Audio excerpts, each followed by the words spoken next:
여러분 다시 만나서 반갑습니다. 지난주에는 제가 대만에 갔다 오는 관계로 강의를 못했습니다. 요 시간이 그때 비행기 안에 있었습니다. 아, 이번 제가 대만 간 것은 순수하게 쉬러 갔습니다. 제가 쉬러 간다는 것은 뭐 일정하게 무슨 선교를 한다거나 강의를 하러 간 게 아니고 너무 제가 좀 지쳐 있어서 쉬러 가는데 제가 좀 쉬러 갈 때는 주로 이제 역사 탐방입니다. 이번에도 대만을 여러 번 다녀왔지만 어, 우리 예류에 있는 지질공원과 또 대만에 있는 고궁박물관 이런 곳을 중심으로 탐사를 하고 이렇게 잘 돌아왔습니다. 오늘 거기에 대한 내용들을 이렇게 소개하는데 제가 이제 대만에 처음 간 것은 1979년도 그때 갔기 때문에 그때는 우리나라에 김포공항 하나밖에 없을 시절이고 비행기도 대한항공이 별로 발달되지 않을 때에 대만 항공기가 더 발달됐을 때입니다. 그때만 해도 우리나라와 대만은 아주 관계가 좋았을 때입니다. 1992년도에 우리나라가 중국하고 이렇게 관계를 하는 바람에 그때부터 이제 단교가 됐지 않습니까? 44년간 대만과 대한민국이 이렇게 좋은 관계로 이렇게 오던 것이 이게 중국 때문에 이렇게 참 단교가 돼서 오늘까지 이루고 있지만 지금도 우리 한국과 우리 대만은 좋은 관계로 정식 수교 관계는 아닙니다만은 좋은 관계를 유지하고 있습니다. 그때 제가 그때 우리 동남아에서는 제일 처음으로 대만을 먼저 갔다 왔기 때문에 그때 그 받은 인상이 참 오래 남습니다. 그래서 그 후로 대만에 여러 번 이렇게 다녀오고 그랬습니다. 이번에는 순수하게 쉬러 다녀온 겁니다. 중화민국이라고 하죠. 중화민국이라고 그렇게 이제 현지 발음을 하고 있고 168개의 섬나라로 되어 있지만 전체 합쳐봤자 우리나라의 경상도 크기 남한의 한 3분의 1 정도 됩니다. 여기에 대만이라는 명칭이 주로 사용됐고 산맥 지형이 있어서 섬의 동쪽 3분의 2 정도를 이게 산들이 차지하고 있습니다. 우리나라도 국토의 70%가 상지잖아요. 대만도 그렇습니다. 이번에도 우리가 대만 갈 때 렌트가 해가지고 일부러 최북단에 있는 예류 지질공원을 이렇게 산맥을 타고 다녀왔어요. 고궁 박물관에서 출발해가지고 그래서 그때 비도 오고 또 안개도 많이 끼고 해서 좀 위험한 거리였습니다만은 일부러 우리 산을 타고 이렇게 올라갔습니다. 그만큼 이게 산이 많습니다. 평원 지형에 인구가 집중되고 있고 수도는 타이베이 우리 이 정말 좋은 도시입니다. 다른 대도시로는 신베이가 있고 가오슝이 있고 타이중이 있고 타이난 또 타오위안 이런 등의 우리 선교사님들이 한 160가정이 지금 또 사역하고 있습니다. 중국 중화민국 인구는 2,370만, 370만이니까 그저 우리나라의 남한의 한 절반 정도 된다고 보면 되고 인구 밀도가 가장 높은 그 가운데 하나입니다. 유엔에 소속되지 않았습니다. 중국 때문에 그렇습니다. 또 높은 규모의 경제를 가지고 있습니다. 원래 유엔 회원국가고 유엔 상임 이사국이었습니다. 근데 이제 중국 영향 때문에 밀려가지고 지금은 유엔 회원국이 아닙니다. 타이완 정말 1945년도 우리나라와 같이 일본으로부터 독립이 됐지 않습니까? 그래서 이게 예전에는 포르투갈어로 포르모사라고 그렇게 이름을 냈습니다. 아름다운 섬이라는 뜻입니다. 그래서 1945년 독립 이후에 지금까지 이루고 있습니다. 대만의 국부는 장제스입니다. 우리는 장개석으로 흔히 알려지고 있는데 현지 발음이 장제스입니다. 이분은 어, 감리교인입니다. 기독교인이에요. 그리고 1975년도에 임기를 덜 채우고 별세하셨습니다. 그래서 남은 임기를 부통령이 이제 채우고 자치 총독을 뽑았죠. 이분은 군인이고 또 정치인입니다. 2대, 4대 총통을 지냈고 국부 천대 이후 1대에서 5대 총통을 1975년 돌아가실 때까지 이렇게 역임합니다. 어, 제스는 장이고 자라고 이렇게 흘리 불립니다.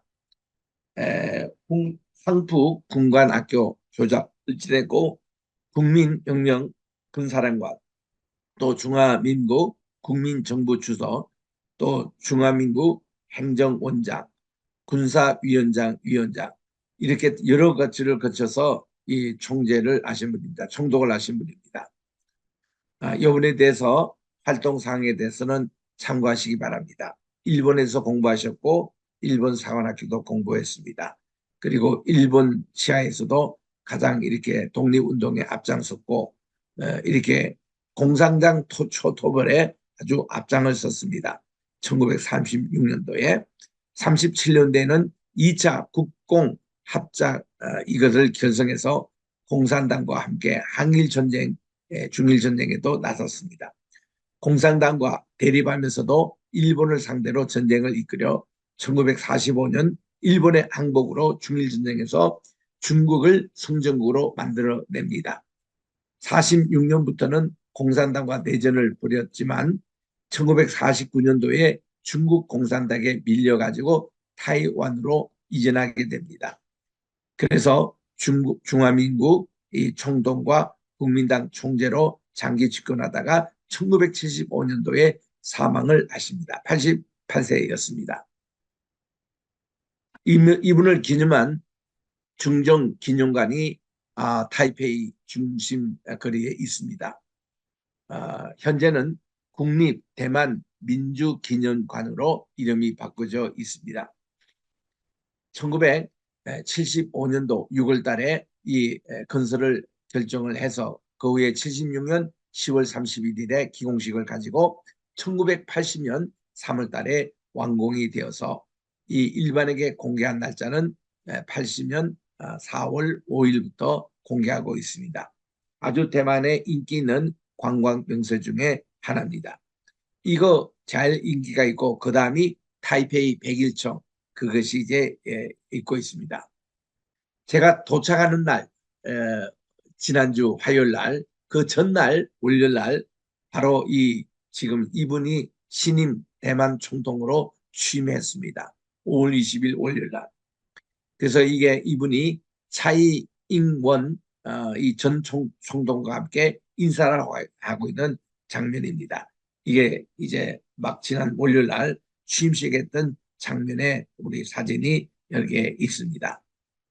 역대 총통한 분들 보면은 장제스 이분이 가장 많이 했죠. 국민회의 간선으로 사망시까지 집권했습니다. 그다음 링줄런 이분이 그다음 국민당 그 잠깐 했고 그리고 엔자간 이분이 이제 그 장제스 총통의 남은 임기를 채웠던 분입니다. 그다음 이제 장진궈 이분이 3년 동안 했고요. 국민당입니다. 또 리덩후이 그다음 이제 우리가 잘 알려진 선수 이벤 민진당이 이때에서 아주 센세이션을 일으켰죠. 야당 후보로서 첫 당선됐습니다. 그다음 마잉주 다시 국민당이 이렇게 정권을 잡다가 다시 또 이제 차이잉원 이 여성분이시죠. 이분이 민진당 출신으로 이렇게 정말 총통을 지냈습니다. 이분은 이제 중국의 홍콩 보안법 파동 등 이렇게 대만판인 이런 내용들로 해서 아주 세계적으로 주목을 받았던 아주 여성 것입니다. 그리고 요번에 총독으로 또 당선했던 이분이 다시 민진당이 이렇게 3연임으로 이렇게 총독이 되는 아주 놀라운 일을 이렇게 행했습니다. 타이완 지도를 여러분이 보시면 타이완 바로 밑에가 필리핀이에요. 바로 그 북쪽이 일본입니다. 그리고 거기서 조금만 더 올라오면은 우리나라의 제주도입니다. 그리고 그 옆에가 이제 중국 본토가 있습니다. 그래서 이 타이베이 이 중심에 그 도시가 163개, 8개의 섬 가운데 가장 큰 섬 중심으로 이렇게 있습니다. 중국과 필리핀이 근접하고 64%가 산지라고 소개했습니다. 그러니까 이게 대만에서 일본의 르큐 열도까지는 75km밖에 되지 않아요.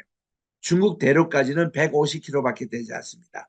그리고 필리핀 남쪽에는 300km 이렇게 떨어진 아주 가까운 거리에 있는 섬나라입니다.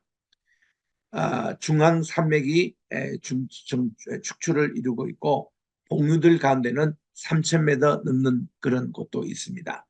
가장 높은 산이 위산은 3,397m에 이르고 있습니다.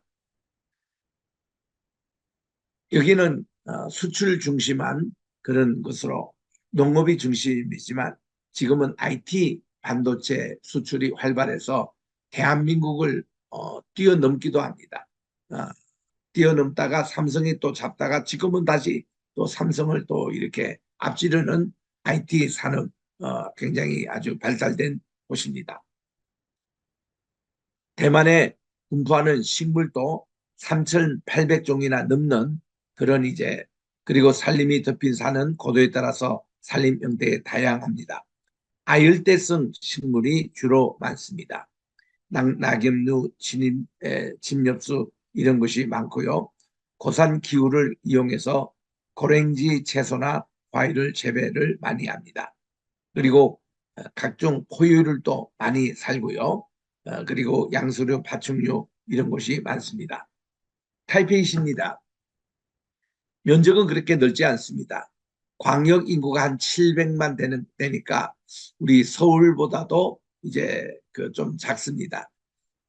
여기에 우뚝선 이 빌딩이 101층이죠. 101층인데 실질층은 88층이에요.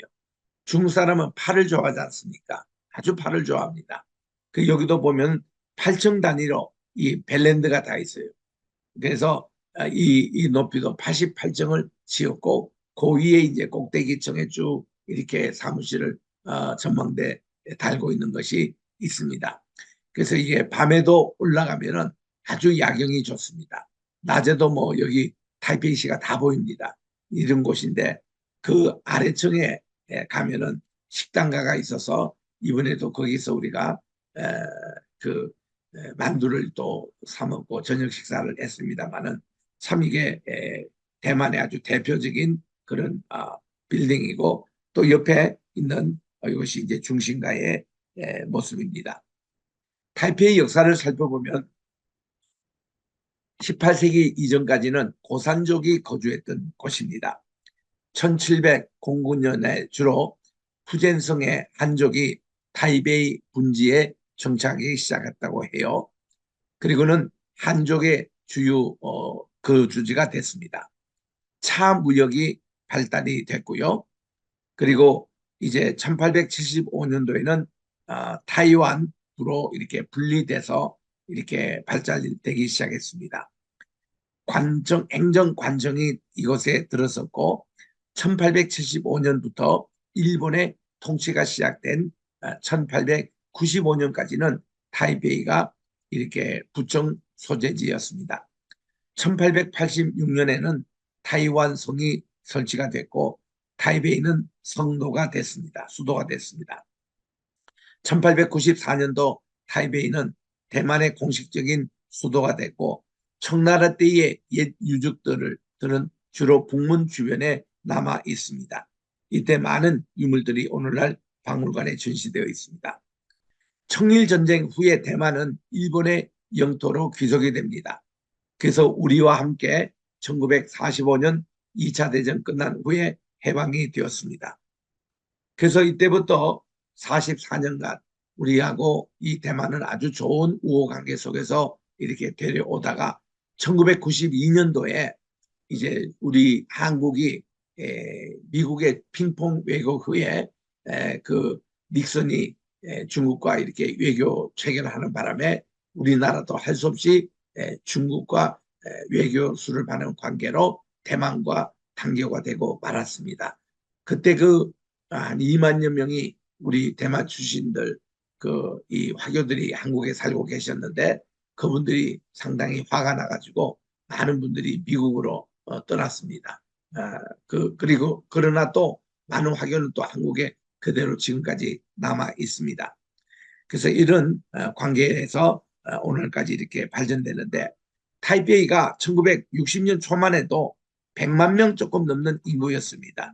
그런데 67년 이후로 급격히 평창해서 70년 중반에는 200만이 넘고 오늘날은 700만이 넘는 대도시로 이렇게 발전이 됐습니다. 역시 이 타이베이 1012 빌딩은 랜드마크입니다. 이 대만의 이 빌딩은 1999년부터 2004년까지 KTRT 509m 그리고 101층 지어진 타이완섬의 대표적인 마천루로 원래는 W 모양으로 지었지만은 3분의 1 정도 짓다가 흔들려 가지고 W형에서 L형으로 고쳤다고 그럽니다. 완공 이전에는 타이베이 세계 금융센터 파이낸셜 센터라는 명칭을 사용했지만 과거에는 이게 타이베이 인터내셔널 파이낸셜 센터라는 명칭을 사용한 바가 있습니다. 이게 우리나라로서는 우리 관심 있는 분야가 이거 우리 설계는 중국분이 했지만 시공은 우리 한국 삼성물산에서 건축을 했습니다. 그래서 우리 한국 이 토목 기술이 전 세계에 유명하지 않습니까? 두바이 가면은 제일 높은 건물이 삼성에서 올렸습니다. 여기도 삼성에서 올렸죠.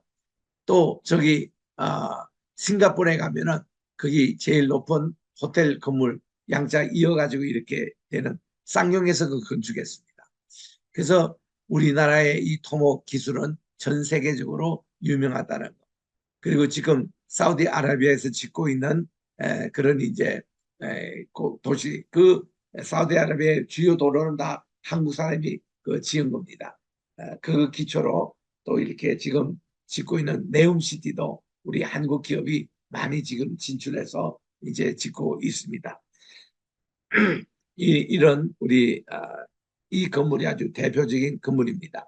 그래서 이 저녁에 해질 때 모습 또 약간의 야경의 모습 이런 것을 이제 카메라에 담은 모습입니다. 역시 중국 가시면 보시는 게 타이완의 국립고궁박물관에 꼭 보셔야 됩니다.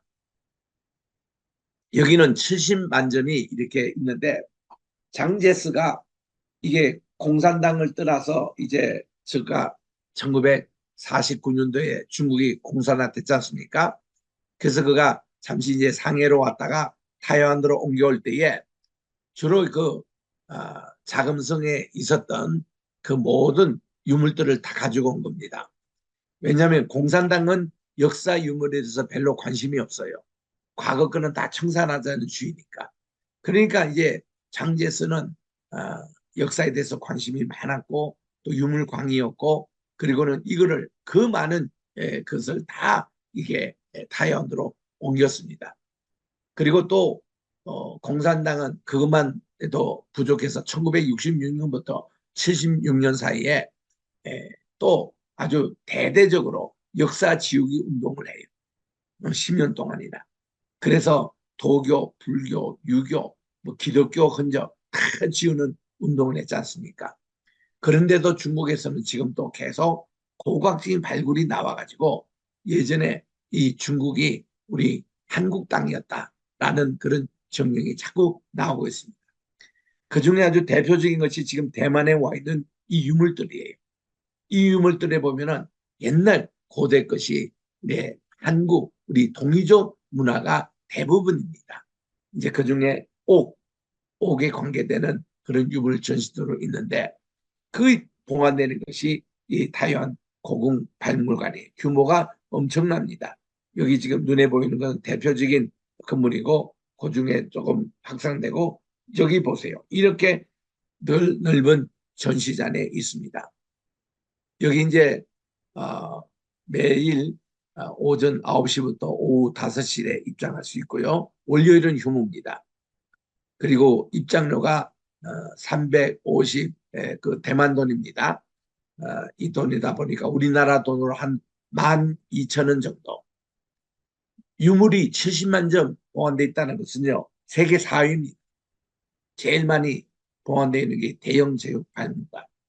두 번째는 저기 프랑스의 루블 박물관. 세 번째는 미국에 있는 스미스소니언 이 박물관들. 그리고 4위가 바로 여기에요. 대만이에요. 4위. 그만큼 이렇게 중국에 관한 모든 유물이 이렇게 전시됐는데 70만 점 다 보려면 8년이 걸립니다. 8년. 이게 지금 가보면요. 저도 여기에 여러 번 갔습니다만은 이번에도 가니까 구조니 이 전시물이 다 새로 바뀌어 있습니다. 예전에 봤던 옥이 많이 없어요. 많이 전시하지 못합니다. 그게 이제 순차적으로 다 전시하거든요. 그래서 이게 이제 8년인데 8년 또 1년에 한 3개월씩 유물을 이렇게 다르게 다르게 전시를 합니다. 그래서 이거를 다 볼 수가 없다라는 거 이런 내용인데 그래도 저는 상당히 많이 봤습니다. 보는데 물론 우리나라 저 동리족의 그 문화가 원나라 때 있었죠. 우리 징기스칸 때. 그리고 우리 청나라 그게 우리 동이족의 문화입니다. 그리고 그게 청이 이제 1921년에 완전히 이제 멸망됐지 않습니까? 그리고 이제 그 후에 공산당 그걸로 이제 들어와서 저 모태똥이가 1949년도에 오늘날 중국 공산당을 시작했는데 그 마지막 왕조가 청나라더라고요. 그 청나라의 마지막 그 임금이 동이족의 문화를 갖고 있습니다. 이런 모든 문화와 유물들을 이미 타연역이 다 옮겨 있는 거예요. 그래서 이거는 정말 볼만합니다. 1948년도 베이징에서 타이베이로 이렇게 이 유물들이 이전했습니다. 그리고 1965년도 11월 달 타이베이에 제거해 가는 겁니다. 제가 70년 말에 여기 대만 갔을 때 이거 보러 간 거예요. 우리나라 유물 찾으러. 그래서 그때는 정말 많이 봤습니다. 아주 이틀에 걸쳐가지고 이걸 자세하게 다 이렇게 봤던 것인데 지금은 더 많은 이렇게 건물이 세워져 있고 아주 아름답게 더 장식돼서 1965년 이후로 여기 아주 발전된 그런 것이 이제 있습니다. 여기에 제일 볼만한 것이 치욕 백체라는 제노나이트 캐비지 위드 인섹트라는 청나라 시대 작품입니다. 19세기 작품인데 작가는 이상해요. 이게 다 옥으로 되어 있습니다. 옥으로 되어 있는데 여기에 보면은 벌레가 있는 치욕 백체라고 이름을 하고 있습니다. 경옥으로 만들었어요. 그 여치와 메뚜기가 숨겨진 배추입니다. 이건데 실제로 이렇게 보면은 아주 싱싱한 지금도 살아있는 배추처럼 보여요. 옥이 참 그런 특징이 있습니다. 옥을 이제 자세히 이렇게 듣다 보면은 그 옥의 기초는 전부 다 우리나라의 태극기 할 때, 태극선 할 때 이 선이 있잖아요. 요 옥을 하는 우리 그 신라 금관이라든지 우리나라 고구려 금관들 보면 다 옥을 달고 있지 않습니까? 이게 그 생명체가 처음 탄생하는 그 옥입니다. 우리나라 태극기에 우리 보면 이게 반에 해당되는 여기에 눈만 딱 찌면은 신생아가 딱 탄생되는 모습이죠. 그런 모습들을 다 임금들이 달고 있습니다. 이거는 생명의 시작이에요. 무궁선입니다. 그리고 이거는 태극선. 참 이런 것이 옥의 중심인데 이게 동이적인 문화입니다. 우리 고구려 때에 옥 문화가 많이 있었습니다. 근데 여기도 옥이 많이 있어요. 요번에도 보니까 전시 많이 돼 있고요. 감사하게도 요즘은 영상으로 이렇게 만들어가 옥이 어떻게 생겼느냐, 옥이 어떻게 발달됐느냐, 거기에 대해서 영상 자료가 있더라고요. 그래서 그거를 우리 김인성 총무가 촬영을 또 하자고 해가지고 간단하게 제가 1분 정도 설명을 하고 했습니다만 그게 이제 쇼트로 떠 있는데 뭐 금방 조회수가 많이 올라가더라고요. 하여튼 그 옥을 우리에게 꼭 보시는 게 통일적인 문화입니다. 또 뿐만 아니라 갑골문자, 갑골문자의 최초의 그런 모습이 있잖아요. 그것도 이번에 다 전시하고 보게 됐는데 이 갑골문자가 아닙니다. 본래. 그게 본래 노아 할아버지가 우리나라에 한문을 만드신 거예요. 이 한문은 뭔가 하면 창세기 1장부터 11장까지 원리를 가지고 이게 글자로 이렇게 남긴 글씨가 바로 한문이 된 겁니다. 그래서 이것도 우리 동이족에서 나왔다는 이무당 선생님이 인정하고 있는 거예요. 대만의 대부분 학자들이 다 그렇게 인정합니다. 이거는 동이족이 한문을 만들었고 이제 옛날에는 갑골 문자 뭐 이런 얘기를 했습니다만은 그게 다 이제 노아 할아버지와 관계되는 그런 글자입니다. 그리고 우리 한글의 이게 원초적인 그런 이제 모습들도 있습니다. 이런 것이 오늘날 이 중원지대, 중국에 가보면 양자강과 황하강 사이에 있는 중원지대, 여기서 일어났던 일들을 이 소설로 만든 게 삼국지인데 이 삼국지에 일어났던 일들이 다 우리 조상들의 문화의 얘기라는 것입니다. 그래서 이제 거기에 나오는 이제 내용들 이렇게 보면은 상당히 우리 동이족의 문화 연구하는데도 도움이 되는 거기에 피라미드 세계 최대 피라미드가 나왔지 않습니까? 그래서 이제 그 피라미드를 어떻게 발견했냐면 인공위성으로 발견한 거예요. 요즘은 이게 고고학이 인공위성으로 이렇게 그 현정을 발견합니다. 그래서 이제 막 발굴하면서 들어가 보니까 그 안에 가림토 문자가 나온 거예요. 이 가림토 문자가 우리 한글의 원형적인 모습입니다. 그리고 거기에 한복이 나와요.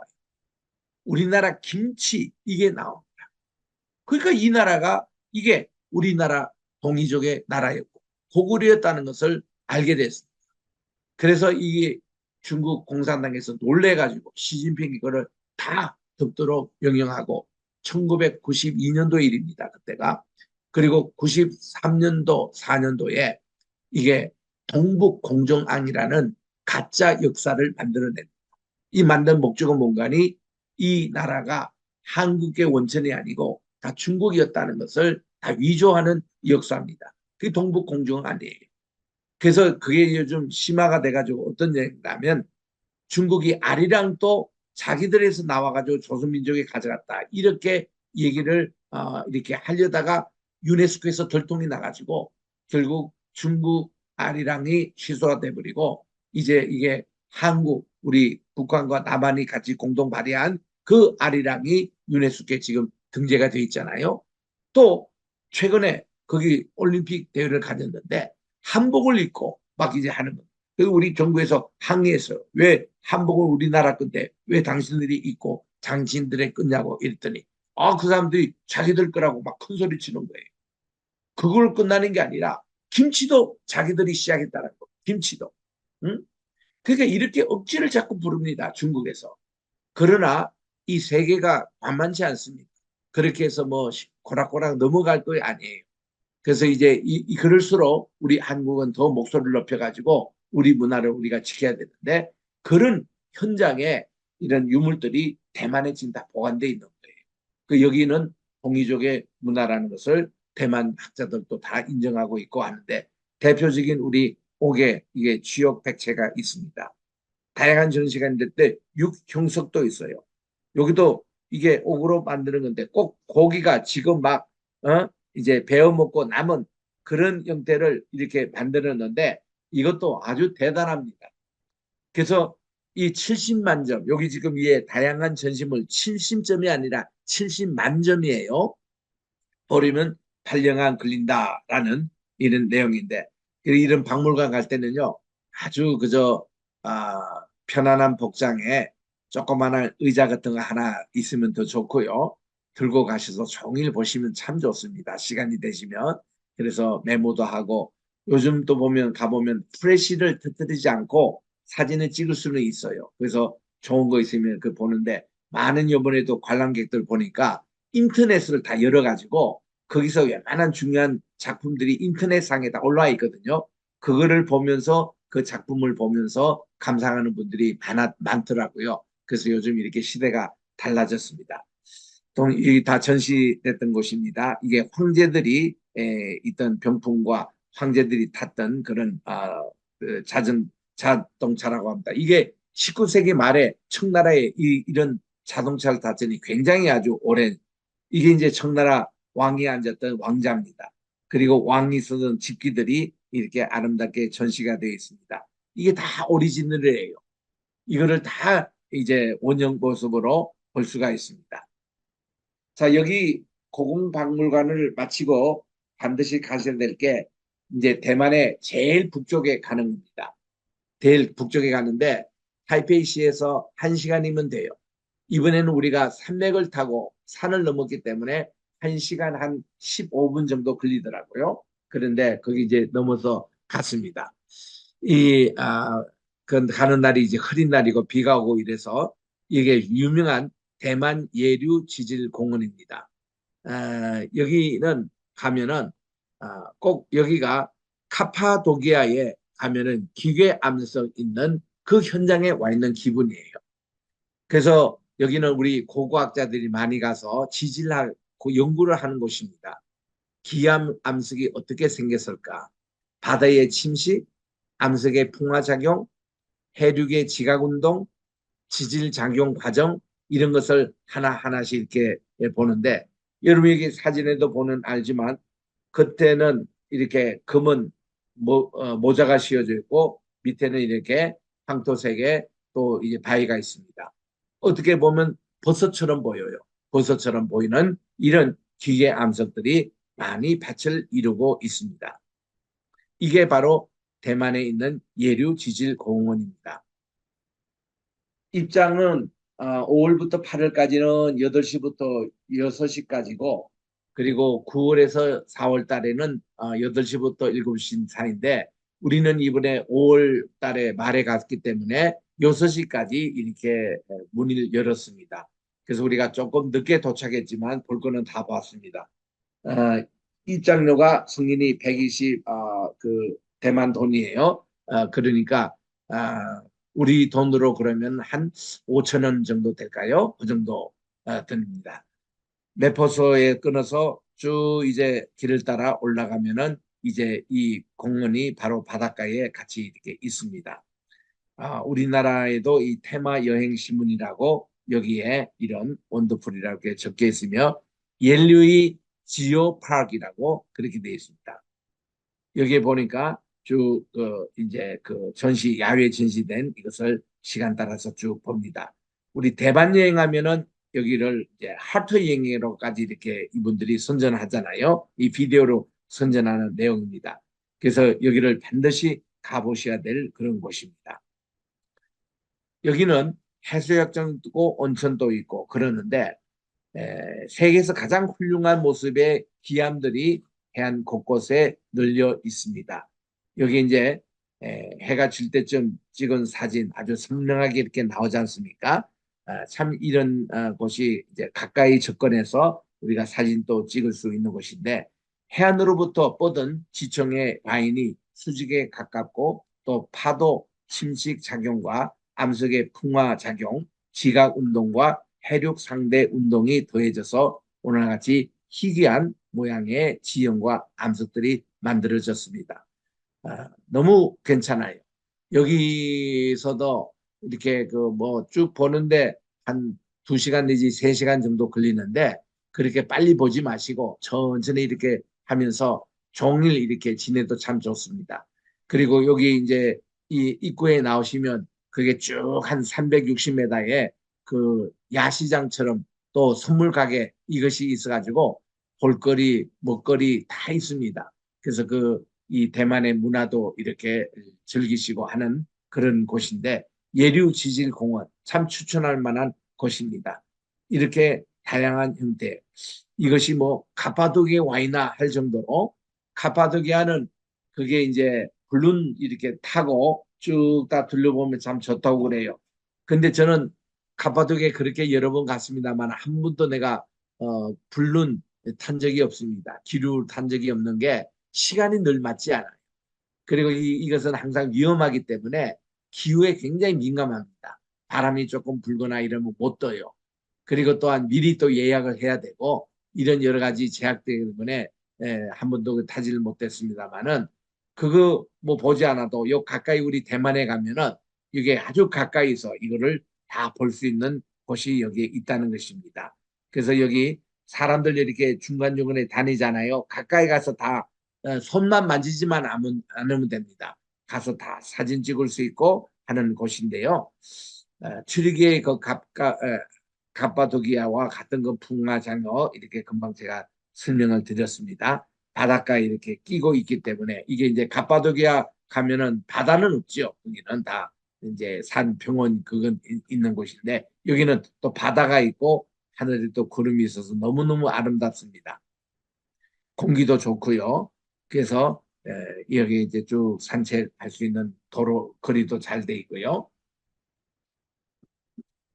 여기 이제 한 세 구역으로 나누는데 이제 1구역에 가시면 버섯바위, 생강바위 등이 밀집되어 있습니다. 여기서 버섯바위에 만들어지는 과정도 볼 수 있습니다. 보면 주전자 동굴도 있고 카르스트팜, 촛대바위, 아이스크림 바위 등 제1구역에 다 모여 있는데 여기 이제 게시판에 보면 이거를 하나씩 다 설명하고 있습니다.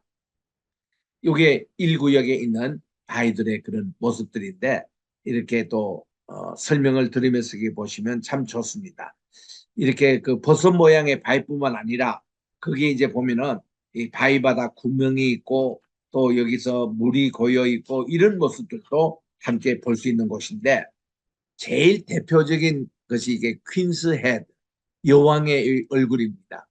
이것도 아주 가까이 가서 사진 찍을 수 있는 곳인데 2구역과 1구역은 비슷한 모습인데 1구역은 마찬가지로 버섯바위와 생강바위가 주를 이루고 있고 가장 유명한 것이 여왕머리 바로 이 모습입니다.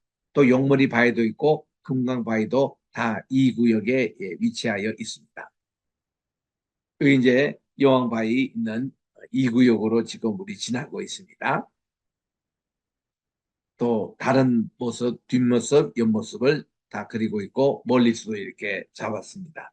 그래서 이런 이 구역은 가까이까지는 못 가게 이제 저 도로만 저 관람로 이렇게 만들어 둡니다. 좌우지간 이게 이 퀸스 헤드가 제일 대표적이라는 거. 4천 년 동안이나 용암이 풍화작용으로 이런 여러 가지 모습들을 만들어낸 것을 볼 수가 있습니다. 이게 이제 비가 많이 오는 날이어서 날씨가 흐리고 이렇게 됩니다. 그래서 요 아주 이 바위도 참 기괴하게 하나님의 작품이죠 못다 이렇게 하고 우리나라에 이제 주상절리 같은 그런 이제 바위도 이렇게 있습니다. 그래서 저는 여기 한국의 주상절리 같은 바위다 이렇게도 이름을 붙이곤 했습니다만은 이게 이제 길이가 1.7km니까 이리가 잘 안 되는 그렇게 뭐 길지는 않은 곳입니다. 넓이도 한 300m 정도 되는 이런 곳에 있는데 여기 이제 3구역이 주로 절벽으로 이루어져 있고 여기 이제 절벽 이게 저 바위가 굉장히 셉니다. 그래서 가끔씩 사고가 생긴다고 그래요. 여기 보면 24효 바위가 있고 새바위, 구슬바위 이런 이름들을 가지고 있습니다. 그래서 이 3구역은 이 예류지질공원에서 가장 중요한 생태보호구역으로 이렇게 보호되고 있습니다. 이게 3구역입니다. 이런 모습들. 그리고 요 끝자락에 보면은 카페도 있어가지고 차도 마시고 기념품도 살 수 있는 곳이 있습니다. 그래서 이 전체 모습이 이렇게 1.7km의 모습, 폭이 한 300m 이런 모습들을 전체를 볼 수 있는 지금 사진들입니다. 네, 대만 가시면 이거 하나만 보고 오셔도 됩니다.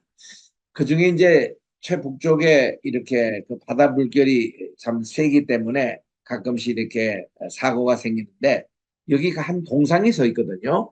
이게 한 대만 학생이 1964년도 3월에 이곳을 방문했다가 파도에 휩쓸려 그가 이제 바다에 떠내려갔습니다. 그때 이 어부가 같이 뛰어 들어가서 결국은 구원하지 못하고 자기도 죽고 맙니다. 그래서 이를 기려서 동상이 세워지는 모습도 볼 수가 있습니다. 또 여기 보면 꽃 모양이 새겨진 바위가 있어요. 참 신기합니다. 꽃이 암석 사이에 피어 있다가 노출된 모습이라고 설명하고 있습니다. 좌우지간 이런 모습들. 또 그 밑에 바위에 보면 구멍이 빠끔빠끔 이렇게 뚫려졌고 그날 또 비가 왔으니까 여기에 물이 고여 있는 그런 아름다운 모습이 또 연출되기도 했거든요. 이런 것이 참 볼거리입니다. 아주 그래서 이 전체 전경들 이거를 보며 주상절리 같은 모양의 모습들도 볼 수가 있습니다.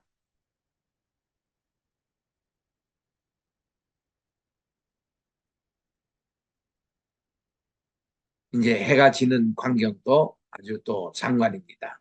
이런 모습들을 이렇게 봅니다. 또 이제 우리 다른 지역에 가면 소롱포가 있는데 여기도 유명한 관광지죠. 이거는 더블 드래곤 이렇게 용 두 마리가 있다고 해서 이런 폭포가 있는 곳입니다. 여기서 이제 가는 길목 이렇게 긴 이렇게 다리가 출렁 다리가 이렇게 형성되어 있습니다. 폭포가 있습니다. 또 해가 지는 광경이 이렇게 또 나옵니다. 1992년 8월 23일 대한민국이 중국과 수교하는 바람에 대만과 단교가 됐어요. 참 안타까운 일입니다. 중국과 일본에 이어서 세계 3위의 외환 보유국이 바로 대만이었습니다. 그 당시 860억 달러를 보유하고 있었던 대만. 경제 위기를 맞이했던 한국에게 100억 달러의 규모의 지원을 얘기할 정도로 우리나라 그때 IMF 당했을 때에 그런 나라가 대만이 있습니다. 그래서 그 당시 대만은 아시아의 네 마리 용 가운데 하나였어요. 대만, 홍콩, 싱가포르 그리고 필리핀 얘기할 때 그때 이 대한민국은 아주 저기 처져 있는 나라일 뿐이었습니다. 축구도 잘 못했고요. 이런 때 있는데 92년도에 우리나라가 아쉽게도 이 대만과 단교를 했습니다. 참 미안하죠.